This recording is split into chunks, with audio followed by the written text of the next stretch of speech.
Hello, snowboarders of the internet. I'm your host, Avran LeFeber, and this is Top 5s, the only weekly Top 5 show in snowboarding that matters to you.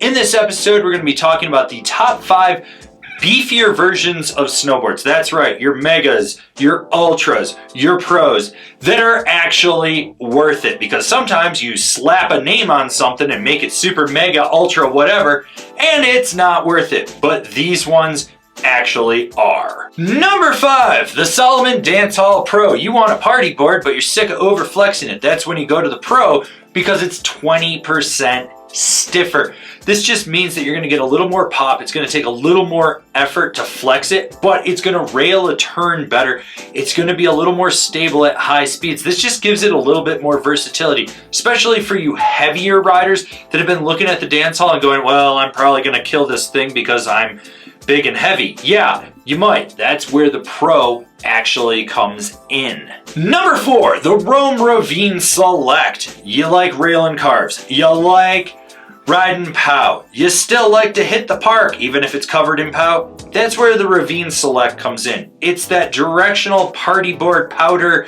freestyle board that's just gonna kill it everywhere all over the mountain. And when you go from the regular to the Select, you're just upgrading in flex, so it's a little bit stiffer and it's just got a little bit more of a premium finish to it. In my opinion, it's totally worth it. Like, I love the regular Ravine, but sometimes it just gets bucked around in uneven terrain. That's where the Select comes in. It's gonna be a little stiffer. It's gonna cut through that chop and chunder with ease. Number 3, the Jones Ultra Flagship. Normally I would probably go, nah, this isn't worth it because of the price tag, but after riding I was like, holy fuck, this is way better than the regular Flagship. It absolutely crushes it. Those impact plates underfoot do a great job of dampening. Overall, it's a stiffer ride, but it still retains its liveliness. It doesn't suck.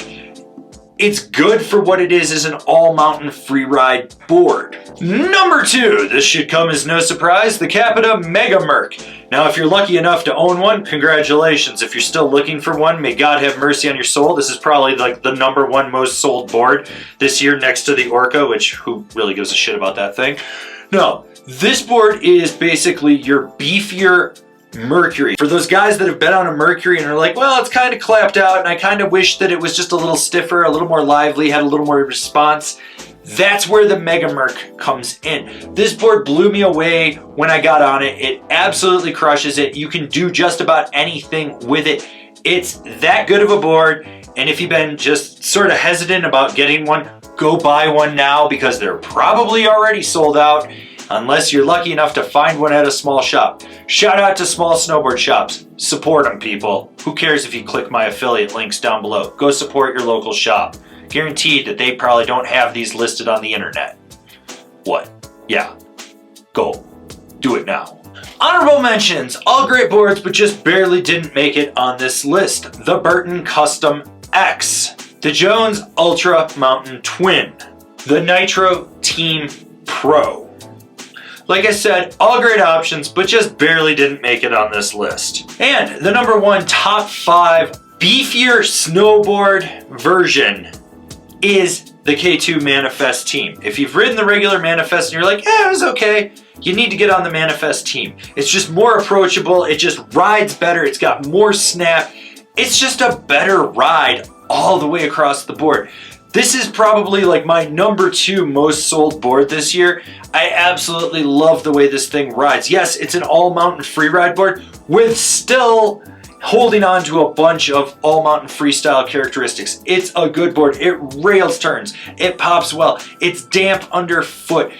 It plows through chop and chunder with ease. It's just a good board. Don't sleep on it. This has been my top 5 beefier versions of snowboards that are worth it. Do you agree? Do you disagree? Did I forget one? Leave me a comment down below. Let's have a conversation about this list. If you're new here, remember to subscribe, click the bell, get those notifications. That way you're not missing any of the videos we got coming out for all you snowboarders of the internet. And if you really like what we're doing over here and you want to support us further, swing on over to Angry Snowboarder VIP and become a member. Sure, I could tell you more here, but I got a video over there that explains it so much better.